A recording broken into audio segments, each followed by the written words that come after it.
Motherhood can be so absolutely incredible. When you look down at your kid and you're like, oh my God, I created that. Like, that's a part of me. That's amazing, right? And to watch them grow and like learn and do things, like that is so awesome to be part of that and to see it happening in front of your own eyes. But there's a dark side of motherhood that isn't often talked about. And that's what I want to share and talk about today. Is as we scroll through social media, it's hard to not notice all of the happy images, the smiling images, the picture perfect little setups, all of that, right? But you don't often scroll through Facebook and see a fucking load of laundry that's been sitting there for 2 days. And it gives me such anxiety when I see that, but I know I need to take care of it. But for some reason, I can't do it. There's a lot of things in motherhood, not just laundry, that aren't talked about. And that's where this is going right now. I want to share with you something, and I think it was my moment of realization of how much as a mother we give to others, but we don't fill our cup back up. So almost 2 years ago now, I went on a retreat, and I knew going into this retreat, it was going to be life-changing for me. Things that were revealed to me on this trip about myself, it was hard for me to deal with. When I came back home, I still didn't want to deal with those things. And it's taken me 2 years to actually step into this, embrace me, and be okay with sharing this. Now, I went to this retreat and I don't drink. I haven't been drinking for almost 10 years now, right? So it wasn't like I partied the night before.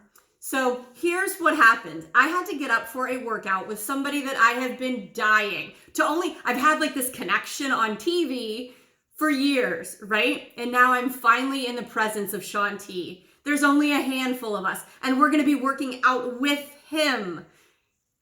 This was like a pinnacle moment for my life. I was so excited about this. So of course, as a mom, right? Like I have to get up every morning and take care of my kids. That's not a big deal. And I didn't think going to bed at like 10, I think it was like 10 or 10:30 when I finally went to bed. I didn't think it was going to be a big deal to get up at 9 o'clock in the morning to have to go to a workout, right? So I'm like, oh, I'm totally not setting an alarm. I don't need to. That's plenty of sleep, right? And then the next morning I woke up at 8:57. I have never gotten ready so fast in my life. And we were supposed to bring this book with us. He said, don't forget to bring your journal with you. And in my fluster, I didn't bring my journal with me. So someone was kind enough to give me a piece of paper so I could write. Because he asked us, what do you want to get out of this workout, this retreat? What do you want? And this is what I wrote. Life. I want life back. It was in that very moment that I had realized how much of myself I had been giving to everyone else. It was in that moment I realized how much I am not taking care of myself because I've spent so many years, even before I was a mother, so many years, trying to make everyone else happy. Believing inside myself that I wasn't good enough no matter what I did. It was never good enough. But I wanted others to be happy because I know what that pain of unhappiness felt like, and I don't wish that on anyone. So I worked my ass off to people please and to make my family happy. All inside of me crumbling and crushing. The life had been drained out of me. And it's very hard for me to read this without getting teary-eyed because I remember this exact moment when I wrote this. I had no idea how drained I was, how much I had been giving and giving and giving and not filling back up. And I think as moms, we do this a lot. And as someone who has suffered with depression, me for 24 years, that's been my journey. I have put on a mask for everybody. My husband didn't even know the struggles that I do have because I've kept it from everyone. I didn't want to burden people. I didn't want to make them feel bad. But there comes a time when we have to start saying, as mothers, as women, when is enough enough? When is it going to be my turn to be happy? And that's what I want to share with you, is I want you to know that it's okay to not be okay. And it's okay to ask for help. And when someone says, "How are you?" that you don't have to lie and say, "I'm fine," because you're not. And you don't need to keep carrying around that baggage, because I'll tell you right now, the baggage that you're carrying, it only gets heavier if you don't address it. It's taken me 2 years.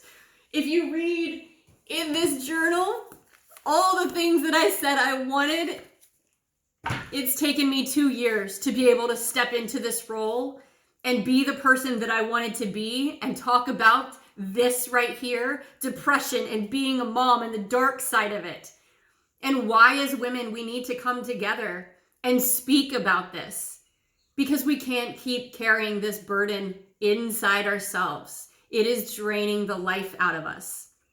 So I want you to know that if you feel you can't talk to anyone else, I am here. In my journey, I have come out of depression, and I have had 15 years of that 24 be amazing. And then I had back surgery, and then I couldn't do anything, and everything got ripped right out from underneath me, because then COVID came and my mind just got crazier. But I want to let you know there is light on the other side, and there is a way to come out of this. You just have to do it in an approach that works for you. Not all the other approaches that you read, not all the clinical stuff. You have to do you in the way that works best for you to get out of this. And that's what I want to share with you. So if you are ready to come out of it, then let me know. I am here for you, because I don't want you or anyone else to suffer in silence anymore.